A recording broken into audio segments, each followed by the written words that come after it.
Hello students, कैसे हैं आप सब। मैं Ranjan Kumar mathematical mind institute से, और आज हम लोग डिस्कस करने वाले हैं एक्सरसाइज 7.10 एनसीईआरटी क्लास 12th। और उसमें हमें पढ़ना है सब्स्टिट्यूशन मेथड। सब्स्टिट्यूशन मेथड जो है वह डेफिनिट इंटीग्रेशन का बहुत इंपॉर्टेंट पार्ट है।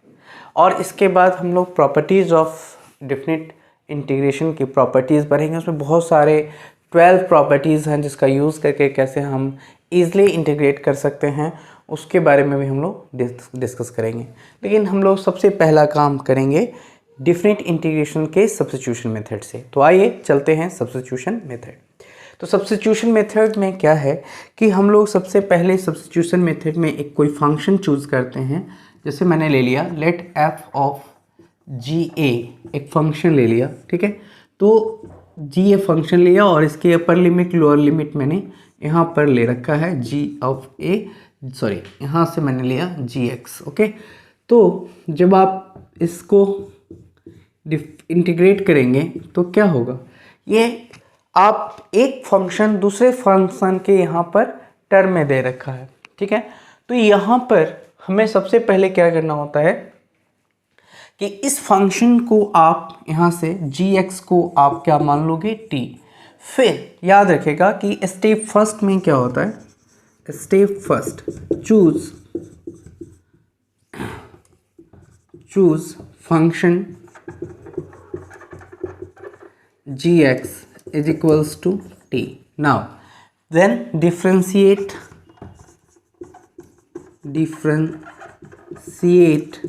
With respect to x, okay. तो ये आपका आएगा g dash x d x is equals to D t आ जाएगा। अगली बात समझ में।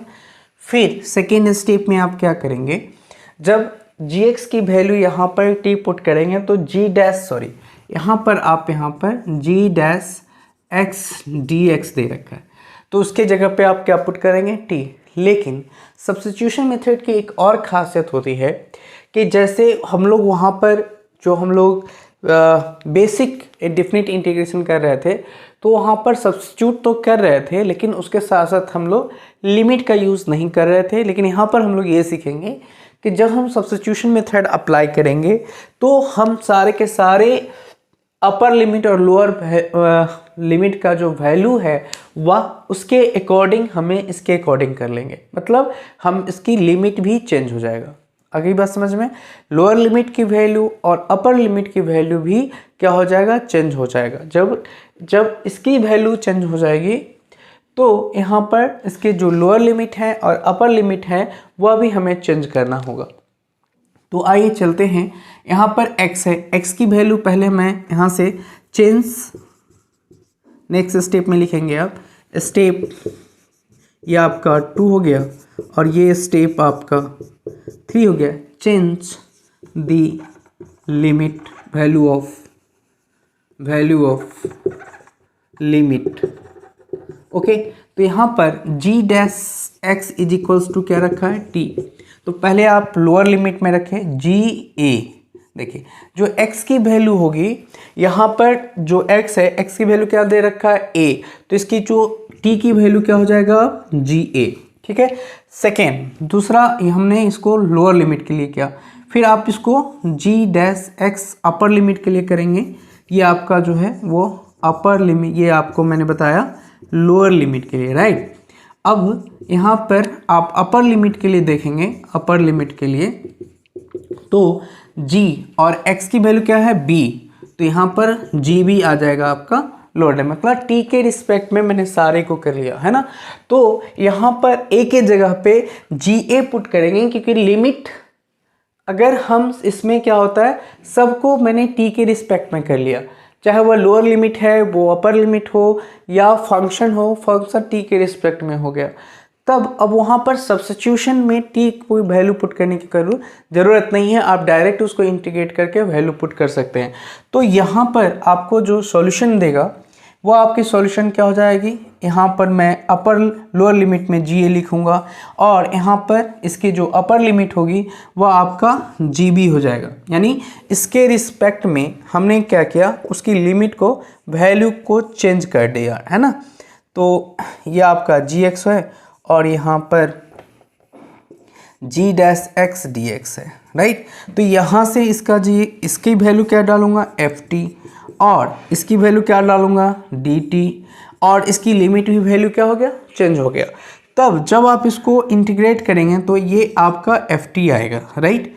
ये कैपिटल एफ टी आया और इसकी यहाँ पर जी ए और इसका जी बी करेंगे। इसके बाद आप इसमें वैल्यू पुट करेंगे तो आपको मिलेगा f of g b minus f of g a, और यही आपका क्या देगा, सॉल्यूशन देगा। अगली बात समझ में, तो हम लोगों ने इसमें ये समझना स्टेप में है कि पहले किसी एक फंक्शन को हमें टी एज्यूम करनी है, ऐसा फंक्शन जिसका वो डेरिवेटिव हो, तो उसको हम लोग क्या कर सकते हैं, टी एज्यूम करेंगे। दूसरे स्टेप में उसके लिमिट को भी चेंज करेंगे, लोअर लिमिट अपर लिमिट को। कैसे, तो जो ए है वहाँ पर फंक्शन में वैल्यू को पुट करना, जो गिवन फंक्शन हमने टी एज्यूम करी है उसमें लोअर लिमिट की वैल्यू पुट करूँगा तो टी की वैल्यू निकल के आएगा, और अपर लिमिट की वैल्यू पुट करूँगा इस फंक्शन में तो टी की अपर लिमिट वैल्यू आएगा। उसके अकॉर्डिंग हमने लिमिट भी जो है वो चेंज कर दिया, राइट। अब लिमिट जब चेंज करेंगे तो हमने जो फंक्शन एज्यूम करी है जी डैश एक्स, तो एफ यहाँ पर क्या हो जाएगा, टी, क्योंकि इसको पूरा का पूरा की टर्म को हमने टी एज्यूम किया, राइट।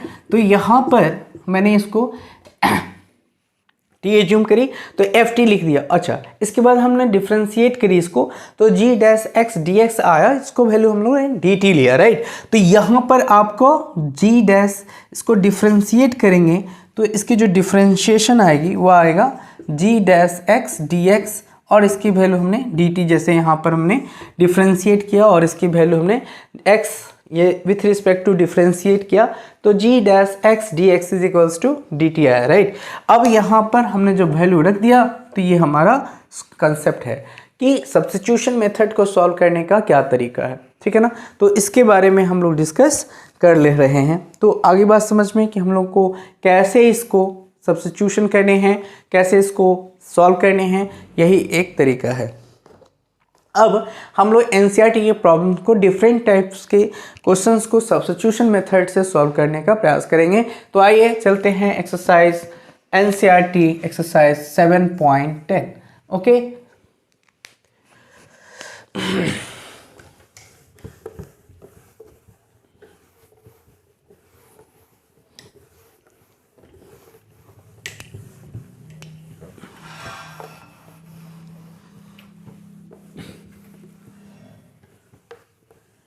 अब हम लोग ज़रा देखें एक्सरसाइज 7.10 क्या कहता है।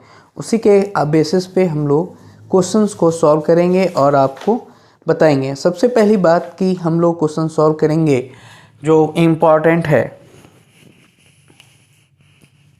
वो देखिए क्या है क्वेश्चन, ठीक है। क्वेश्चन है आपका इंटीग्रेशन ऑफ इवेल्युएट दे रखा है -1 से 1 5x to the power 4 root under यहाँ पर x to the power 5 plus 1 dx। तो मैंने आपको क्या कहा था, याद होगा, मैंने आपको कहा था कि हम इसके रूट अंडर अगर x टू द पावर 5 है प्लस 1 है तो उसको आप t एज्यूम करें। तो यहाँ पर रूट है तो यहाँ पर क्या हो जाएगा, यहाँ पर आपका रूट है तो हमें ये जो है इसको x to the power 5 plus 1 equals to, मैंने t एज्यूम करी। इसको अब हम लोग का स्टेप क्या है, फर्स्ट स्टेप में मैंने x to the power 5 plus 1 को क्या कर लिया, एज्यूम कर लिया क्या, t, राइट। दूसरा स्टेप में मैंने क्या बताया था, इसको डिफ्रेंशिएट करो तो ये आपका आ गया x to the power 4 x to the power 5x to the power 4 dx equals to क्या आ गया, dt आ गया। तो इसको हम लोग क्या एज्यूम करेंगे, देखिए यहाँ पर हमने इसको एज्यूम क्या किया। अब तीसरा स्टेप में मैंने क्या बताया था आपको कि लिमिट चेंज कीजिए। तो जब -1 रखेंगे आप ठीक है। तो -1 रखेंगे तो -1 का पावर 5, पहले अपर लोअर लिमिट में निकाल रहा हूँ, तो -1 रख रहा हूँ, +1 रख रहा हूँ, ठीक है, इजिकल्स टू टी। तो यहाँ से -1 + 1 क्या देगा, T. This implies T equals to आपका 0, यानी लोअर लिमिट जो है टी की वैल्यू क्या हो गई 0। अब हम अपर लिमिट में चेंज करते हैं, तो ये अपर लिमिट आपका 1⁵ +1 है, तो ये 1 + 1 कितना देगा 2, यानी t की वैल्यू क्या आ गई अपर लिमिट में 2, राइट। ये समझ में आ गया। अब वैल्यू चेंज कर दीजिए, यहाँ पर आपका 0, यहाँ पर 2, क्योंकि मैंने पूरे फंक्शन को t के टर्म में लिखा, t की अपर लिमिट लोअर लिमिट दोनों ले लिया, तो यहाँ पर 0 to 2 हो गया, और इसके जगह पर मैं क्या लिखूंगा, यहाँ पर मैं dt लिख दूंगा। आगे बात समझ में। और इस पूरे यहाँ से √t यहाँ से लिख सकता हूँ, और यहाँ से क्या लिख सकता हूँ dt। अब आगे बात समझ में। अब यहाँ से देखिए मैं क्या लिख सकता हूँ, इसको इंटीग्रेट करना हो तो t का पावर 1/2, ठीक है, t का पावर ½ 0 to 2 dt करेंगे, तो ये आपका आएगा 3/2/3/2, और ये 0 to 2, तो ये आपका आएगा 2/3 t का पावर यहाँ पर 3/2 0 to 2, यही आपका आएगा। तो यहाँ से आप क्या लिख सकते हैं, तो यहाँ से आप लिख सकते हैं 2 to the power 3, और यहाँ से 2 का पावर 3/2 माइनस ये 0 है तो 0 ही होगा, तो ये आपका क्या आ जाएगा, यहाँ से 8, पहले √2 to the power 8, ठीक है। तो यहाँ से आप लिख सकते हैं √2/3 × √2 का पावर क्यूब, ये लिखेंगे ना, तो यहाँ से आपका आ जाएगा 2/3 × 2√2, यानी इसका जो आंसर आएगा वह 4/3√2 इसका सॉल्यूशन देगा। आप बुक में क्वेश्चन चेक कर सकते हैं, 4√2/3 आपका इसका सॉल्यूशन है। तो आगे बात समझ में कैसे है। पहला स्टेप में मुझे क्या करना है, टी एज्यूम करनी है, इसके बाद उसको टी के रिस्पेक्ट में लोअर लिमिट और अपर लिमिट की वैल्यू चेंज करनी है, जो हमने कर लिया है ना। और चेंज करने के बाद टी की जो लोअर लिमिट है जैसे -1 पुट करनी है, तो यहाँ पर देखिए पूरे फंक्शन में मैंने इसको जिसको एज्यूम की फंक्शन उसमें टी की वैल्यू रखी, एक्स की वैल्यू रखी, एक्स की पहली वैल्यू लोअर लिमिट में -1 दे रखा है, तो मैंने -1 रखा, तो टी निकल के आ गया 0। जब आप अपर लिमिट पुट करोगे तो 1 की वैल्यू 1 पुट करोगे तो 2 आएगा, यानी टी के रिस्पेक्ट में ही लोअर लिमिट अपर लिमिट आ गया 0 और 2।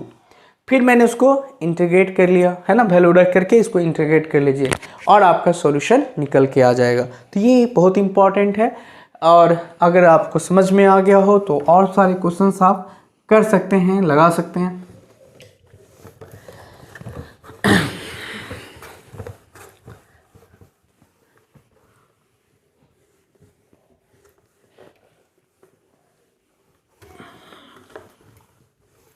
नेक्स्ट क्वेश्चन में आपका जो इम्पोर्टेंट है, यहाँ पर आप देख सकते हैं कि x जो है यहाँ पर दे रखा है 0 to 1 tan inverse x upon 1 + x² dx, ठीक है, ये आपका दे रखा है।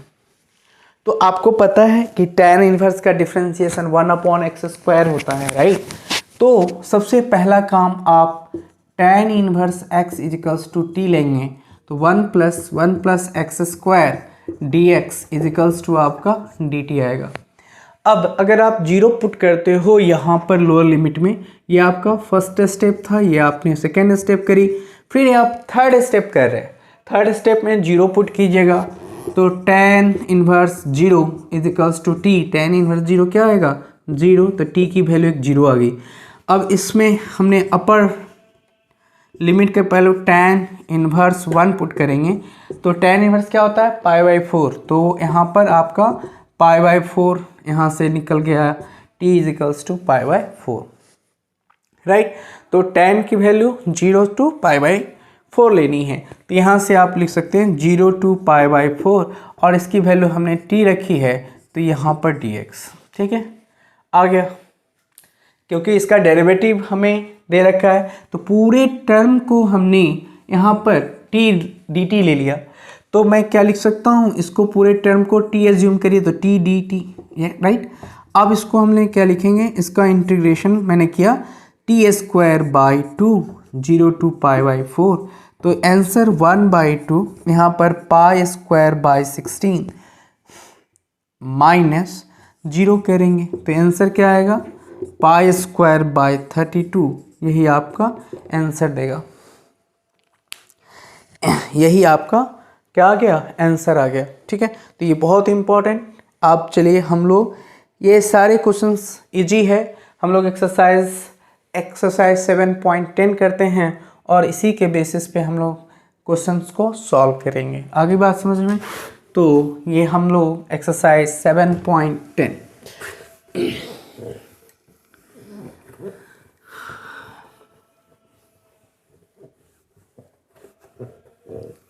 एक्सरसाइज 7.10 क्या कहता है, 7.10 हम लोग करेंगे क्वेश्चन नंबर 1 से स्टार्ट करते हैं।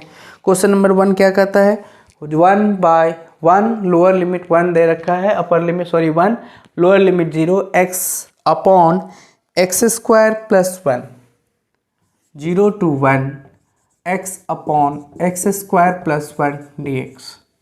ठीक है ना, तो यहाँ पर दो तरीके हैं इसको सॉल्व करने का। पहला, आप x² + 1 दे रखा है तो इसको हम लोग एक ही डेरिवेटिव दे रखी है, तो यहाँ पर हम लोग दो इसको सॉल्व कर सकते हैं। क्या कि अगर हम 2 से मल्टीप्लाई कर दें और 2 से डिवाइड कर दें, तो हम लोग इस क्वेश्चन को क्या कर रहे हैं, 2 से मल्टीप्लाई कर रहे हैं और 2 से डिवाइड कर देना। क्या फ़ायदा होगा उसका कि अगर आप x² + 1 को t एज्यूम करते हो तो 2x dx जो है वो आपका क्या जाएगा, dt।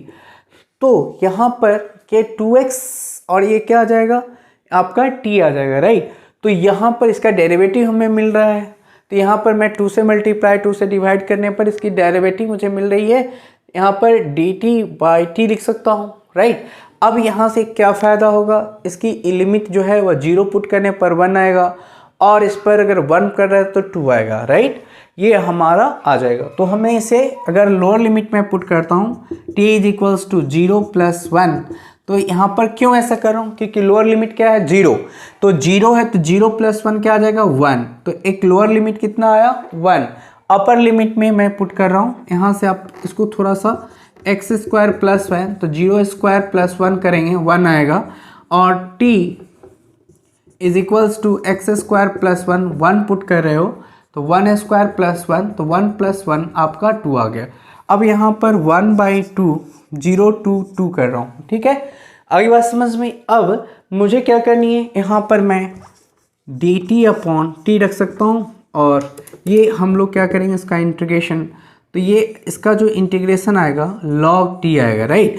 अब यहाँ पर हाफ है आपका 0 to 2 हो गया।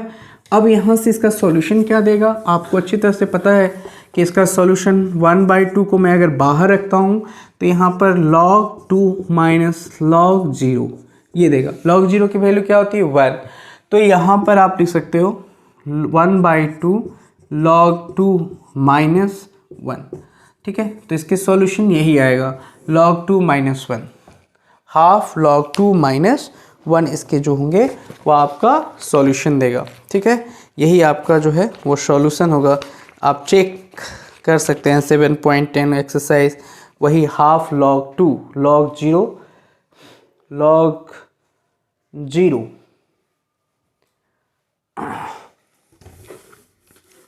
सॉरी log इसका यहाँ पर log 0, तो यहाँ से आपको क्या मिला, log 2 हाफ log 2 इसका हाफ log 2 इसका सॉल्यूशन होगा, ठीक है। दूसरा यहाँ से आपका क्या मिला, ये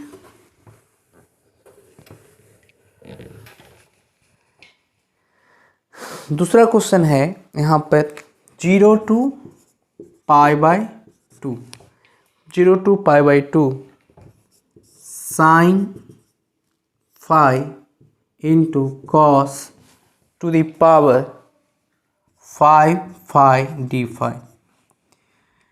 तो ये क्वेश्चन आपको अच्छी तरह से पता है कि जो पावर ऑड होगा उसका नेगेटिव वाला साइन मुझे लेना है। तो इस पर जो कॉस का पावर 5 दे रखा है ये हम लोगों ने इनडिफिनिट इंटीग्रेशन में किया था। तो कॉस 5 यहाँ पर कॉस टू दी पावर 4 है 5 इंटू कॉस 5 इसे लिख सकते हैं क्या, और इसको हम लोग इस तरह से लिखें 0 to π/2 sine 5 right into cos का पावर 4 5 इंटू कॉस 5 d 5 लिख लिया।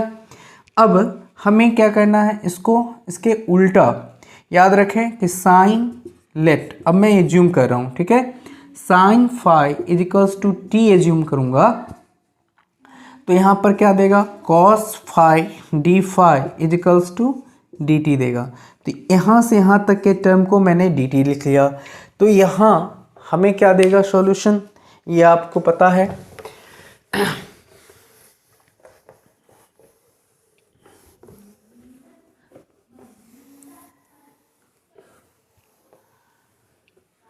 यहाँ से आपको अब हमें लिमिट चेंज करनी है। तो साइन 5 साइन 0 पर 0 देता है, तो यहाँ पर आपका जो लोअर लिमिट टी जो है वह लोअर लिमिट 0 ही निकल के आएगा। ऐसा क्यों, क्योंकि 0 पुट करने पर साइन 5 0 होता है तो टी इज इक्वल्स टू आपका 0 आएगा, और π/2 पुट करने पर आपका क्या देगा 1 देगा। तो यहाँ पर 0 to 1 मैंने कर दिया, यहाँ पर रूट टी। अब यहाँ पर कॉस है तो मैं लिख सकता हूँ इसको ऐसे, क्या कॉस को मैं कॉस स्क्वायर एक्स ऐसा लिख सकता हूँ, ठीक है, का होल स्क्वायर, और दूसरा फाई ऐसा लिख सकता हूँ, और यहाँ पर मैं डी टी लिख सकता हूँ, ठीक है। अब इसको हम लोग क्या करें, कन्वर्ट कर लें। तो ये आपका 0 to 1 रूट टी, और इसको हम लोग लिखें 1 माइनस साइन स्क्वायर 5 का whole square into D T. तो ये आपको यहाँ पर जहाँ पर ये साइन स्क्वायर 5 है तो क्या होगा टी स्क्वायर हो जाएगा। तो यहाँ पर 0 to 1 root t 1 minus t square d t आ जाएगा। अगली बात समझ में, अब कुछ नहीं, इसका होल स्क्वायर है, आप होल स्क्वायर कर दीजिए, ठीक है। अब यहाँ पर सिंप्लीफाई करना है तो आप यहाँ से देख सकते हैं 0 to 1 root t 1 plus t to the power 4 minus 2t square यही आएगा, और यहाँ पर डी टी। अब रूट टी से मल्टीप्लाई करेंगे तो ये आपका क्या आ जाएगा, ये आपका आएगा 0 to 1 रूट टी प्लस ये आ जाएगा, पावर जब आप करेंगे तो 7 4 to the 8 8 by 4 to the 9 by t to the power 9/2 ये आएगा, माइनस 2 इसके पावर आप ऐड करोगे तो ये आपका 5/2 आ जाएगा, और ये सब हमें डी टी देगा, ठीक है। अब सिंप्लीफाई हम लोग कर रहे हैं और इसके हिसाब से क्वेश्चंस भी हमारा इसका सॉल्यूशन भी दे देगा, राइट। तो इस यहाँ से हमें क्या करना होगा, इसको मैं एक स्टेप और लिख रहा हूँ कि 1 यहाँ पर t का पावर हाफ दे दीजिए plus t to the power 9/2 minus 2 to the power 5/2, और यहाँ से मैं अब सिंप्लीफाई करने जा रहा हूँ। यहाँ से आप क्या लिखेंगे, t यहाँ पर होगा 3/2 अपॉन 3/2 माइनस यहाँ पर प्लस है तो यहाँ पर क्या लिखिएगा 1 ऐड कीजिएगा तो 11 by t to the power 11/2 upon 11/2, और यहाँ पर अगर 1 ऐड करेंगे तो 2 बाहर में है तो ये आपका t to the power half add करेंगे तो ये आपका कितना हो जाएगा, चूँकि यहाँ पर 5/2 है और मैं 1 ऐड कर रहा हूँ तो ये क्या आ जाएगा 7/टी टू दी पावर 7/2 अपॉन 7/2 यही आ जाएगा, और इसको हम लोग 0 to 1 पुट कर रहे हैं। तो अगला स्टेप में जो हमारा सॉल्यूशन देगा वह आपका आएगा 2/3 t to the power 3/2 minus 2 + 2/11 t to the power 11/2 minus 4/7 t to the power 4/7 t to the power 7/2 और यहाँ से आपका 0 to 1। तो t की वैल्यू 1 आप पुट करेंगे तो जो आपका सॉल्यूशन देगा, मैं यहाँ लिख रहा हूँ 2/3 यहाँ पर होगा प्लस 2/11 माइनस 4/7 और जब t की वैल्यू 0 पुट करेंगे तो टोटली 0 आएगा। सो इसका सॉल्यूशन जो है ये इतना ही होगा। सब के सब ऑड नंबर हैं तो यहाँ पर 3 × 11 × 7 कर सकते हैं तो आपका 33 × 7 21 23 तो 231 इसका एलसीएम होगा। और जब आप इसको कैंसिल आउट करोगे तो ये आपका 77 को 2 से मल्टीप्लाई करेंगे 154 आएगा। तो ये आपका 154 प्लस आप 11 से कट करोगे तो 21 42 आएगा माइनस यहाँ पर क्या आएगा 33। तो इसके जो सॉल्यूशन आएगा यहाँ पर आप लिख सकते हैं 196 माइनस 33/231 आपका आएगा 3 और ये आएगा 6, ये आएगा 163/231।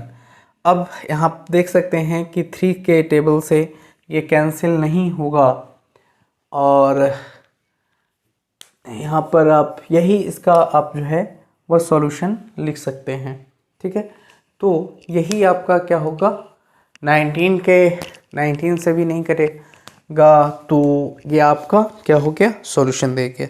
तो आप इसके सॉल्यूशंस को चेक कर सकते हैं कि आपका जो सॉल्यूशन है 7.10 जो है वह 7.10 क्वेश्चन नंबर जो है क्वेश्चन नंबर 10 यही है 64/231 है। कहीं मिस्टेक हुई क्या 2/11 राइट माइनस 7/4 ओके। तो यहाँ से आपका आ गया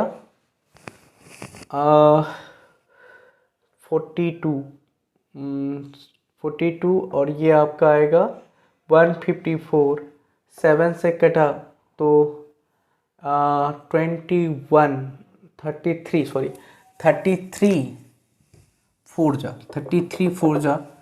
33 ये आया और 4 जा करूँगा तो आपका आएगा 12 और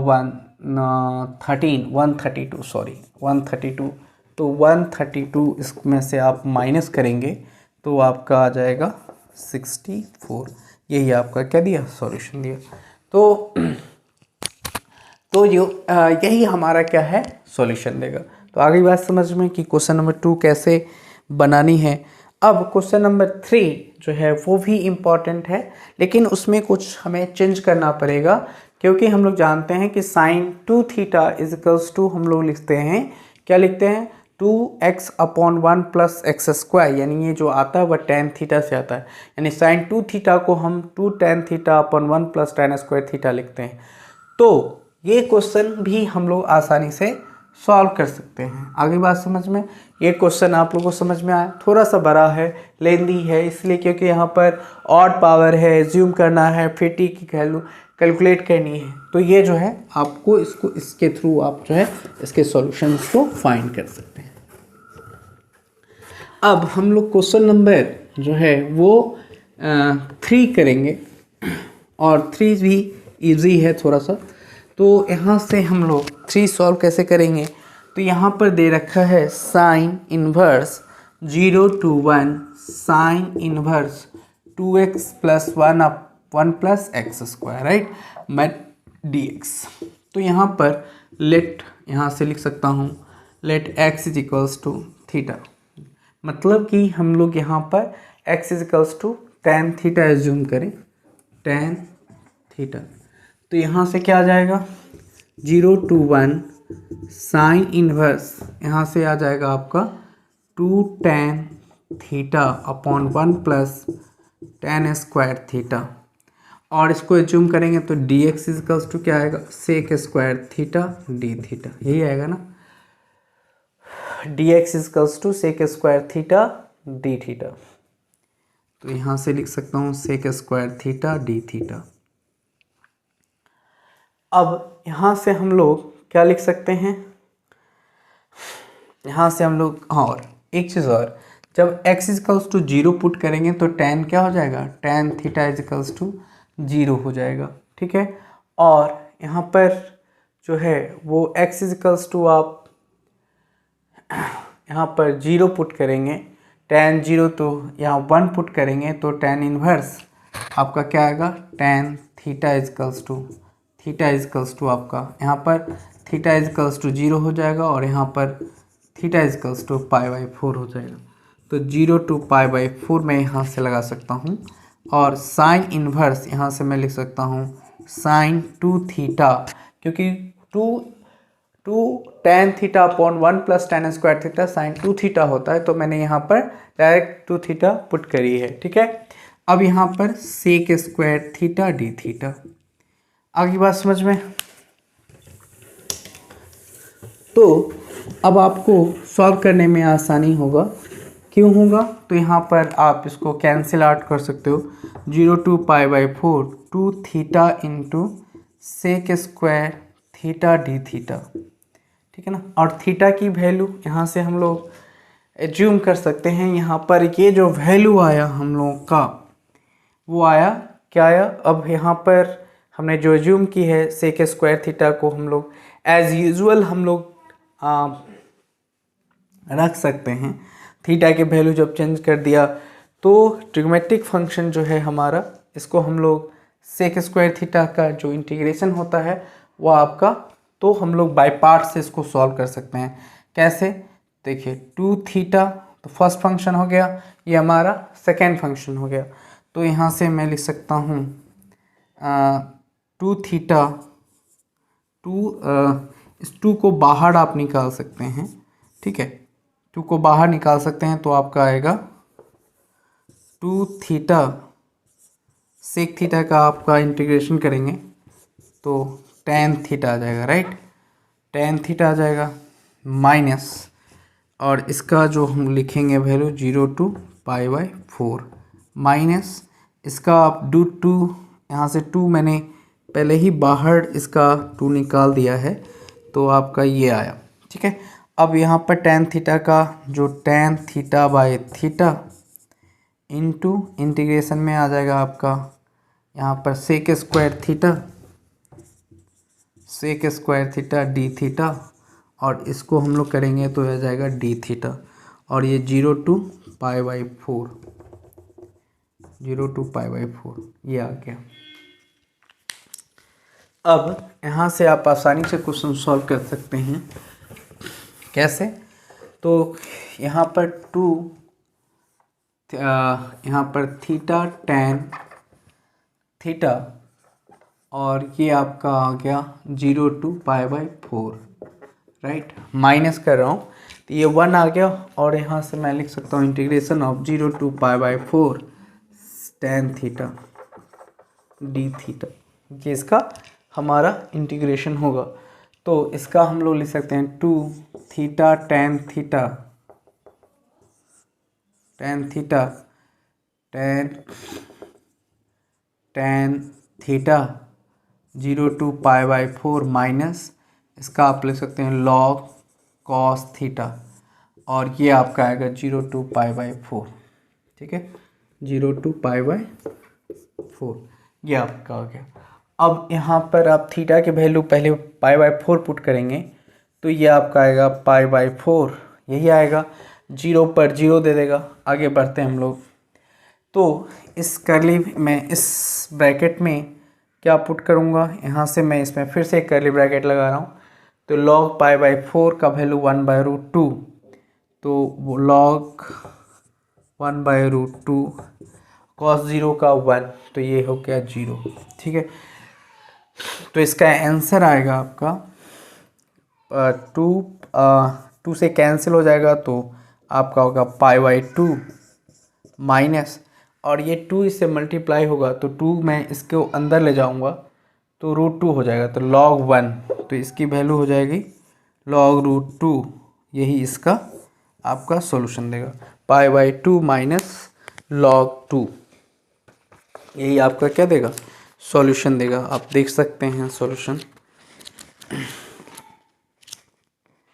7.10 क्वेश्चन नंबर 3 जो है वह π/2 और इसका ये 2 का स्क्वायर 4 होगा, तो ये आपका ये आपका क्या देगा, √2 देगा, नहीं, log 1/√2 हाफ अगर मैं ले जाता हूँ उधर तो 1/2 और 2 से कट जाएगा, तो ये कैसे होगा, log π/4 1/√2 log 0 1, तो π/2, यही इसका क्या देगा, सॉल्यूशन देगा। ठीक है, तो यहाँ से आप क्वेश्चन को आसानी से सॉल्व कर सकते हैं। वीडियो अच्छी लगी तो इसे पसंद करें और ज़्यादा से ज़्यादा क्लास 12th वाले स्टूडेंट्स को शेयर करें और इसे अच्छे से करने का प्रयास करें। ठीक है, जो क्वेश्चन इसमें बच गए हैं वो हम लोग नेक्स्ट क्लास में करेंगे और इसके बाद हम लोग इसके प्रॉपर्टीज़ को जानेंगे। Thank you very much.